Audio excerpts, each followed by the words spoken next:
The date is Sunday, July 25th, 2004. We are currently in the home of Severo Salinas Jr. His birthday is November 6, 1926, and his address is Route 1, Box 15A, Fremont, Texas, 78375. His parents' names are Severo Salinas Sr. and Dolores Garcia. The interviewer is Valerie Hernandez with Texas A&M, Kingsville University. My relationship to Severo Salinas is he is my son's great-grandfather. Where were you born? Where was I born? In Farfurrias. What war were you in? World War II. Do you remember from what year to what year you served? I went in on, it was March the 22nd, 1945. And I came out on, I think it was November 1946. Okay. What was your rank? Private first class. Where did you serve at? Well, I took my basic here in Texas, in Fort Hood. And I served in Japan, the island of Honshu, Japan. Were you drafted or did you enlist? I was drafted. You were drafted? Where were you living at the time? Where were you living at the time? Duval County in Concepcion, Texas. Why did you join? Do you recall your first days of the service? Recall? Mm-hmm. Like, what was it like in your first days when you joined the service? Well, I remember we went in, and I went in for my physical a couple of weeks before, and then they told me I was on it, that I had passed all my physical, and they sent me back home for a couple of weeks so I can go kind of ready to join the Army, you know. Mm-hmm. And when I got back there to join the Army, I was kind of disappointed because we was all going in at the time, and they hold me up for a day that they didn't want. They're not sure they was going to take me. Like they weren't sure they're going to reject me or something. Mm-hmm. And they did this because I had passed my physical, all right, but they weren't sure of my high blood pressure. When I went back there to join them, my high blood pressure was too high, and they didn't accept me. So what they did, they didn't accept me that morning after they checked me. So what they did, they gave me a day's rest and then tried again. And in a day's rest, I passed it, but I was with a different group of people, you know, Yeah. because I didn't go with my group. And that's one of the first things that I recall about the service. And then, after that, I stayed there for about a week. That's in Fort St. Houston. I stayed there for about a week. And we was all wondering where we were going to go for our basic training.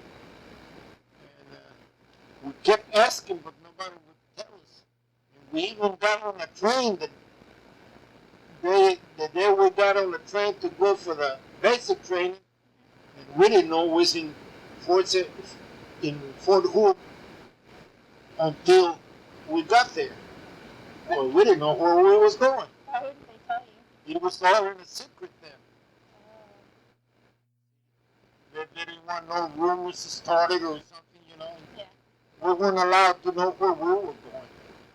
We were just going, and that's it. Once we got there, they told us that this is so-and-so place, this is where you're going to take your basic training, and that's where I took my basic training. How did you get through basic training? How do I get to basic training? How did you get through it? Was it hard? Oh, yeah, it was hard, all right. Yeah. All right, get up real early in the morning, You had already gotten up, and taken showers, and eaten breakfast and everything before daybreak. Do you remember your instructors? Yeah, I remember a lot of them instructors. Uh, Sergeants weren't very friendly with the soldiers because I would say that they weren't very friendly in a way. What they wanted most was for people to respect them, you know, and they'll line us up for a conversation and they tell us orders and say, you all, you, how many of you all had not shaved at all in your life? And somebody would raise a hand. Somebody would raise a hand. He said, okay, you're not a civilian no more. You're an army man. He said, and you better shave tomorrow morning. And he said, I want to see you shave tomorrow, whether you shave before you live or not. And things like that's the way they talk. And they always talk like that, For any little thing, they make a big deal out of it.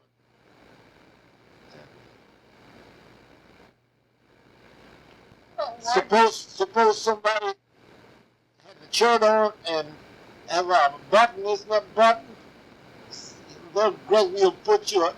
They don't grab you, but they call you out of line. They call you out of line, and they say, button your shirt. You have to button your shirt. You wait for another day, button that shirt. You're not at home no more. You're in the army now. You're supposed to do that yourself. And, things like that. That's the way they talk. Yeah, they get kind of rough. Well, we figured it was kind of rough, Yeah. But after a while, you get used to it too. And as long as you do what you asked, no problem at all. What war did you serve in? World War II?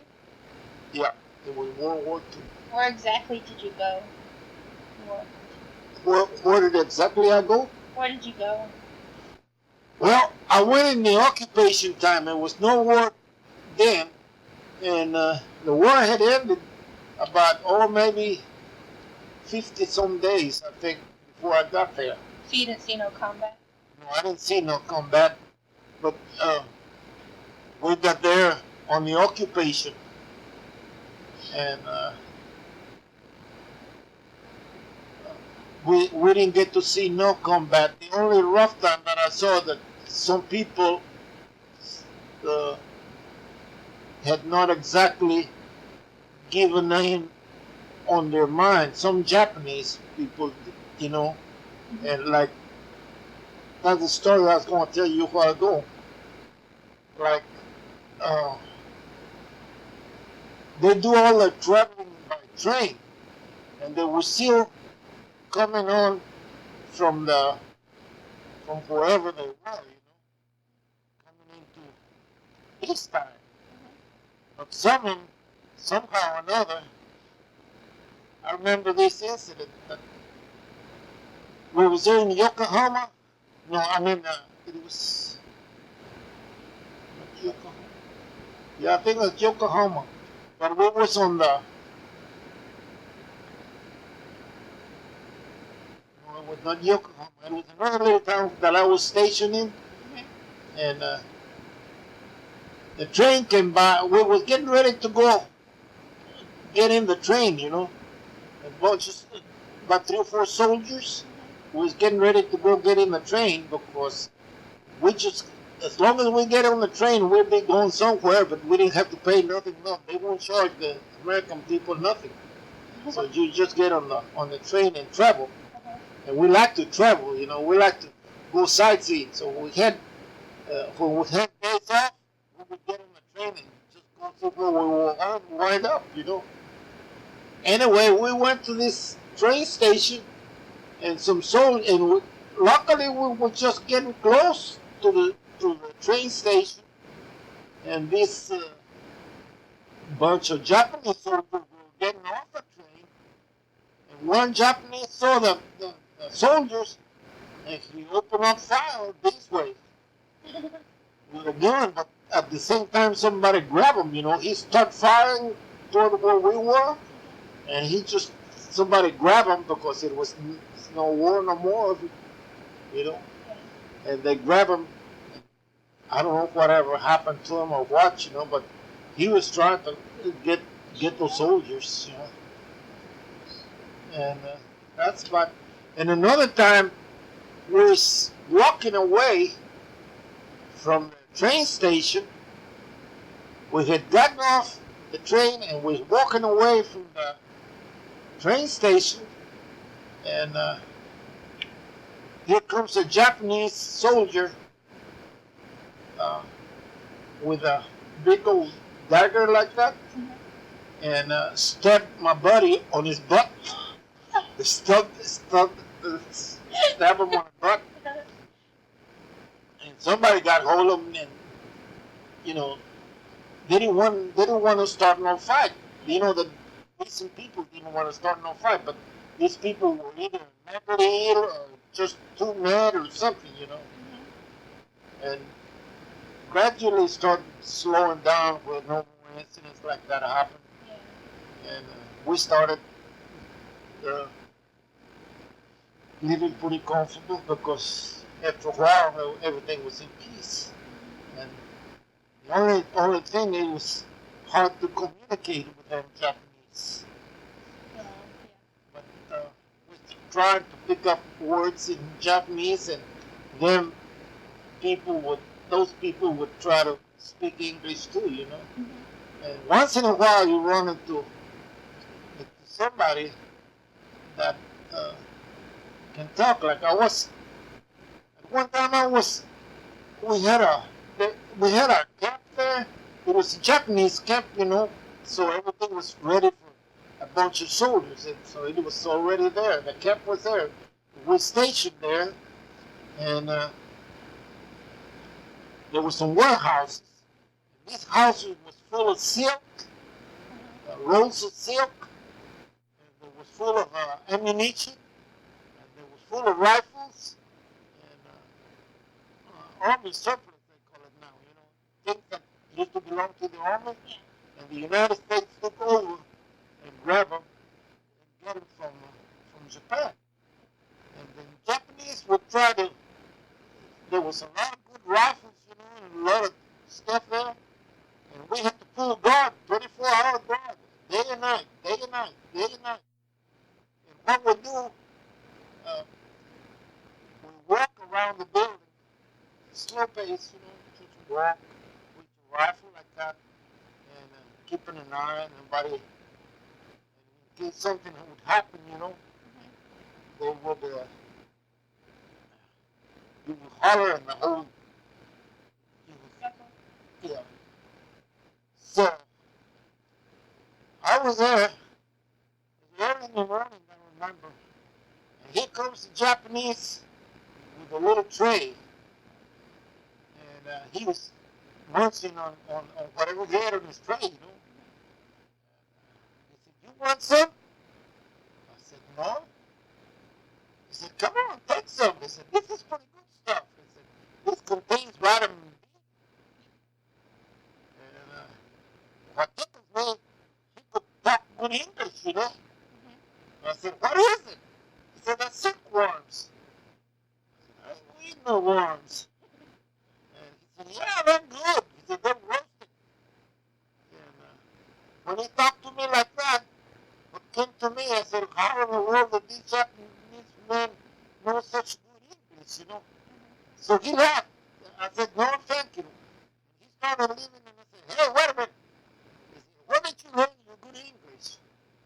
And he said, "Oh," he said, "I was raised in the United States." He said, "I'm Japanese, all right, but I was raised in the United States." He said, "My parents were living in the United States, and that's where I was raised. I went to the California University." He said, and that's where I took my education." He said, but it just so, I said, "Well, how come you're over here?" He said, "Well, it so happened that we we all came for a visit when the war broke up and we couldn't go back. See, we own some properties in California, and we used to live in California, and I went to the California University.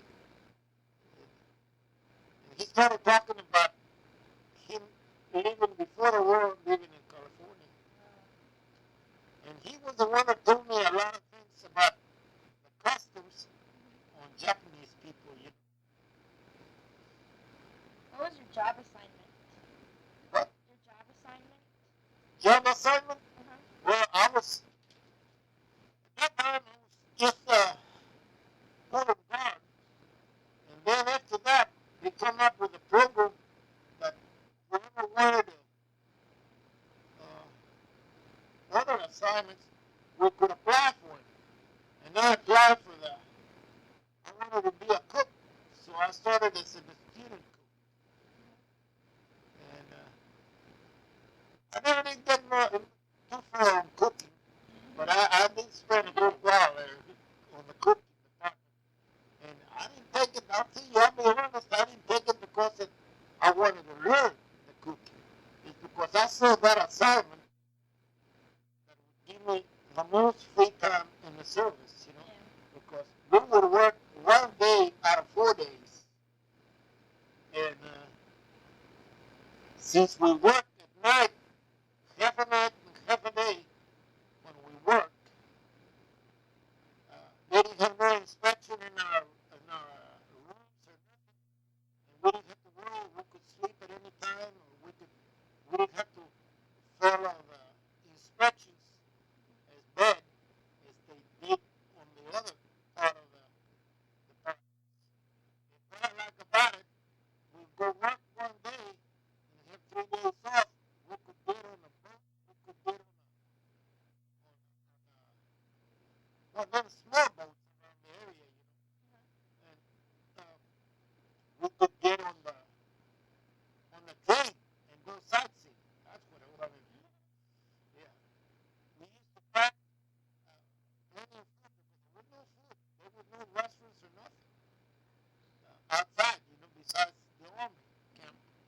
So we used to pack our food and get it with us, and we go until the next day. We sleep on the train. Yeah. Were you awarded any medals or citations? Where or what? Were you awarded any medals or citations? No, no medals were awarded. Just those ribbons? Just ribbons, yeah. How did you stay in touch with your family? How did you stay in touch with your family? About me? By mail? You were back and forth to them? It would take a long time, maybe 2 weeks or so before I hear from them. I had some people writing to me, and of course, my mother, my grandmother, some aunts used to write me, and that's how I get in touch with them. How did y'all entertain yourselves? Like, what did y'all do for entertainment? Entertainment, we used to play cards, play tennis, play boxing. Boxing? Yeah. I used to love boxing. And yeah, like I said, a lot of the entertainment comes from sightseeing because we wouldn't worry about coming tonight or being here in the morning for inspection or things like that, That's what I like about that department of the kitchen. What did you do when you were on leave? When you were on leave, what did you do? When I was on leave, I never did. During the time that I was overseas, I went a few days on what they call rest camp. But that was it. And being on leave, I just came home once. What? That's for 17 days. That's after I took the basic. And when I was finished basic, I finished my basic and I was assigned to go to go to Japan, so they gave me 17 days leave, and that's all the leave that I had. I just came home, stayed home for 17 days, and then I went back. Did y'all pull any pranks on each other, or like what kind of? Do you recall any humorous events, or did y'all pull pranks on each other? Like anything funny that happened while in the service? Oh, anything funny that happens, or what we used to do to each other, and things like that? Yeah. Well, we used to get up early. One thing that I was thinking of the other day, we used to get up early in the morning, you know, and this is on the time that we were off. We still would get up early in the morning, you know, Mm-hmm. and we see it. Bunks were all lined up like that, and each one on his bunk, you know.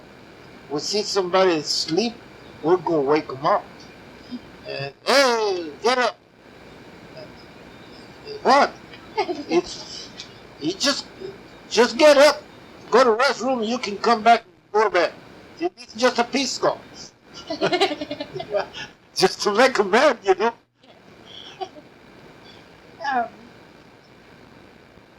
In the photographs that I was showing you a while ago that you let me make copies of, how you said that y'all had to stand on the top. What you were telling me a while ago? Oh, yeah? Um, On that photograph on the boat? yeah, explain the photograph. Well, was approaching the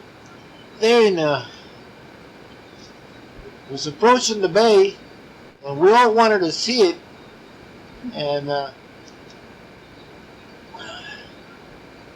we was trying to get to see land, and one thing before that, it was about a few miles inside before we got to land. There was this state penitentiary they call Alcatraz.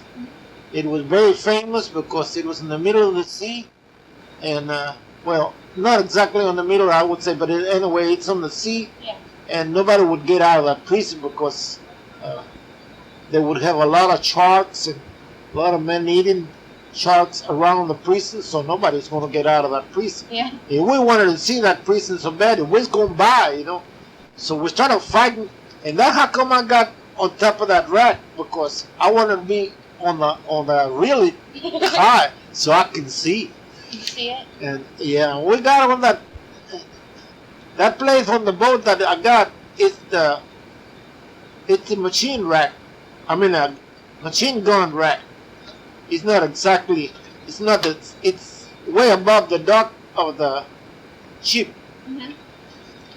And that was a battleship. In wartime, that's where they had their machine guns. Mm-hmm. And yeah. What did you think of your fellow soldiers? Did you have any like really good friends in there? Oh, the soldiers? Mm-hmm. Well, I got good friends that I would say they would help me if I needed it. But yet, in the army, it was funny. You would have somebody that would steal your eyeballs if they could. Yeah. I remember this.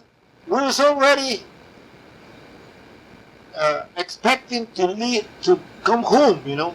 We're in Japan and we're expecting to come home. There's about 4 or 5 of us generally get together, you know. And I had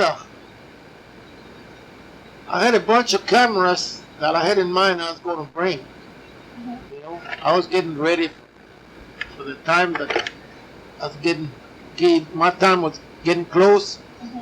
to come out, so I was getting ready, and I got me a couple of cameras. I had about 3 or 4 cameras, pretty good size, and I had a little bitty camera like that, really cute, and I had a whole bunch of film for it, and everything, you know, because you could carry it in your shirt pocket. Really? At those times, the camera was big. Didn't know like right now you can buy one any size. But those times the cameras was hard to come to, and very scarce, So this one,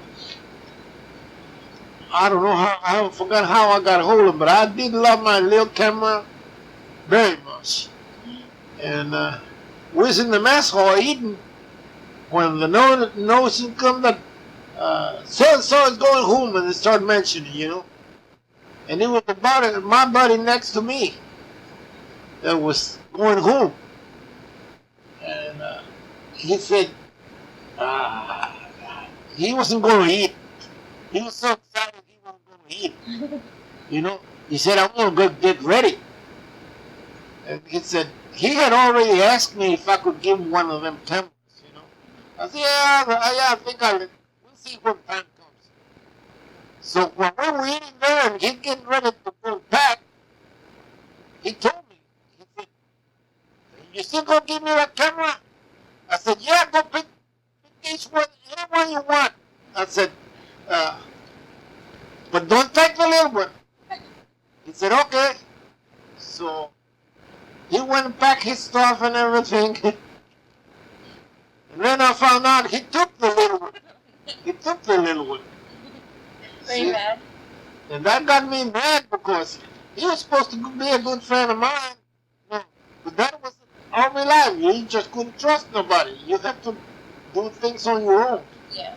You just couldn't trust nobody. And at the beginning, when I went in the service, we didn't have no money. So I wrote my uncle. He was a great uncle. He was my grandmother's brother. I wrote him a letter, and he sent me a $5 bill. I stuck it in my wallet, and I put my wallet under my pillow.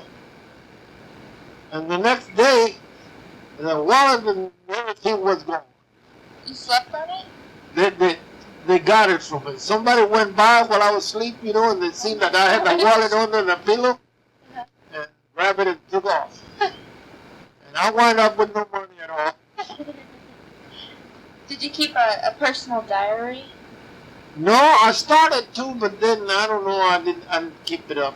I started to. You don't know what happened to it? No, I don't know what happened to it, and it wasn't finished. But it was something interesting, It kind of tells you about Army life because it's hard to put things together, especially now that we're about 50 years off. Do you recall the day your service ended? No, I think it's around November 1946, but I don't remember the date. Do you remember what happened? Like how it all? No, that they just told us that it was going to come home. And where were you? I was in Japan. Oh, okay. I was, and Japan contains a lot of islands, but this one I was in Honshu. That's the name of the island, and it's where Tokyo, the capital of Japan, that's where it is. And I went to them big cities on the island. The biggest cities is Yokohama and Sendai. I was in both of them, and I was in Tokyo for a while. Just visiting. I went there several times. So visiting. So were you ever involved in any combat or anything? No, not involved in combat. Because like I said, it was a peacetime. Yeah. Where I saw where the combat, it's more like it was some basic training, because on basic training they show you all the details about the combat. And at the end of your training, you go for a couple of weeks on special training. That's the end, and you go to a place that they call it the Killer's College. But that place, a lot of accidents happen. And just like I was talking to this guy not too long ago, a lot of people get killed for basic instead of a war.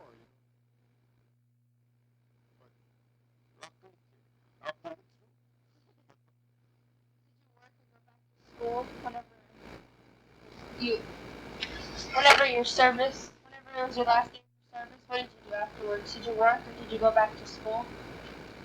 Well, no. When I got out of the service, Daddy was still running the farm, so I started helping.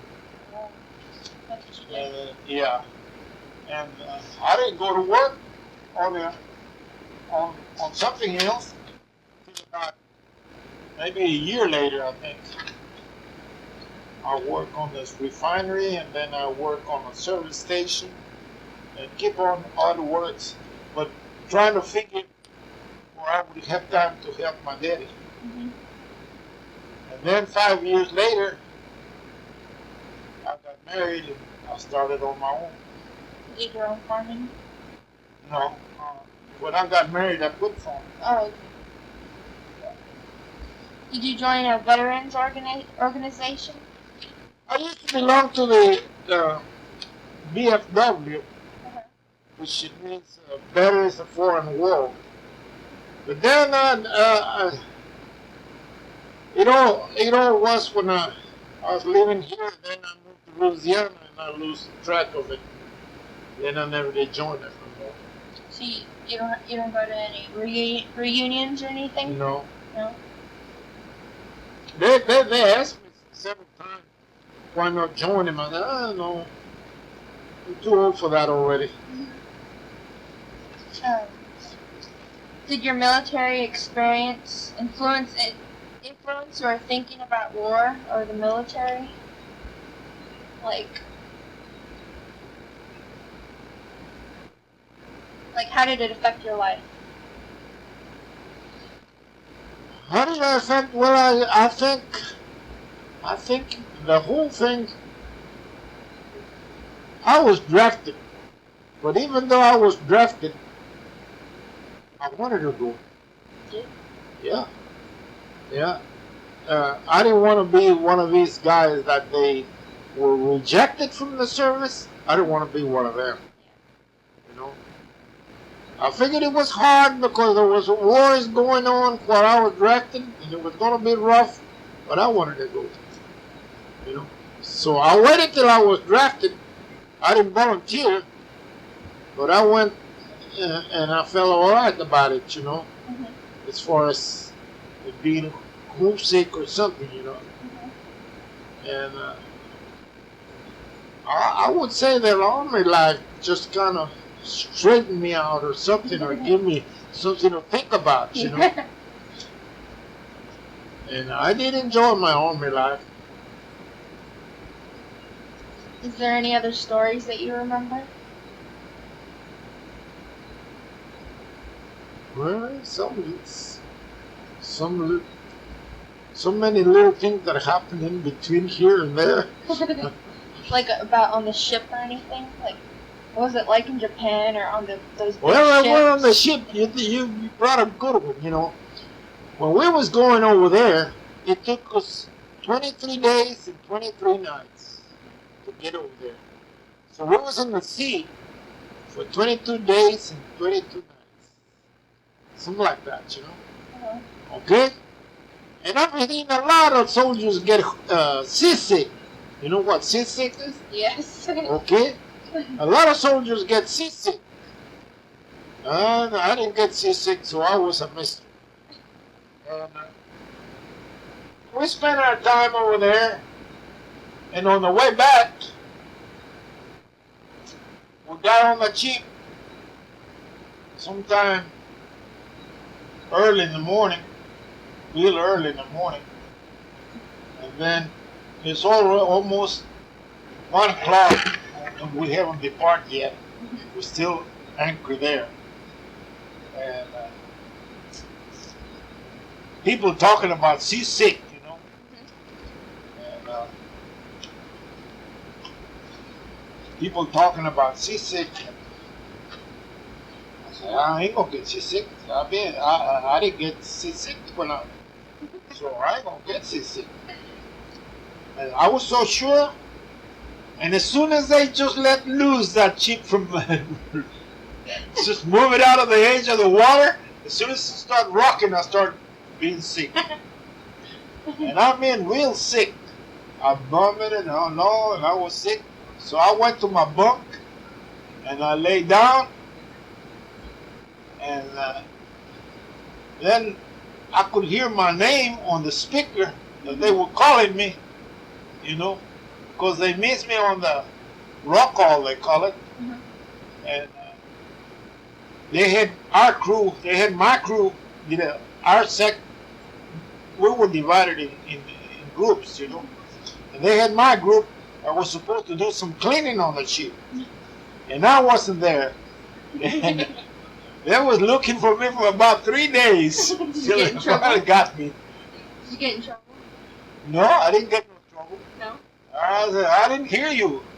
That's it. No, but I remember being so sick. I just got sick that one when we left. For the next 3 days, I was sick. Then, left.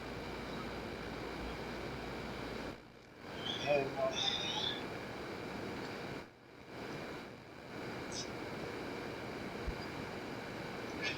yeah, that's about how it went. But, you know,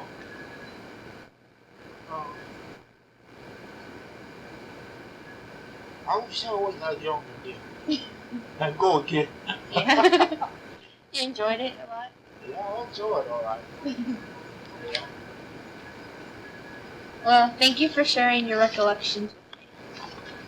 Thank you for sharing everything with me. Well, I'm glad. It was a good, it was kind of a surprise for me to kind of think about everything. Yeah. Yeah, I hope you got what you want on you.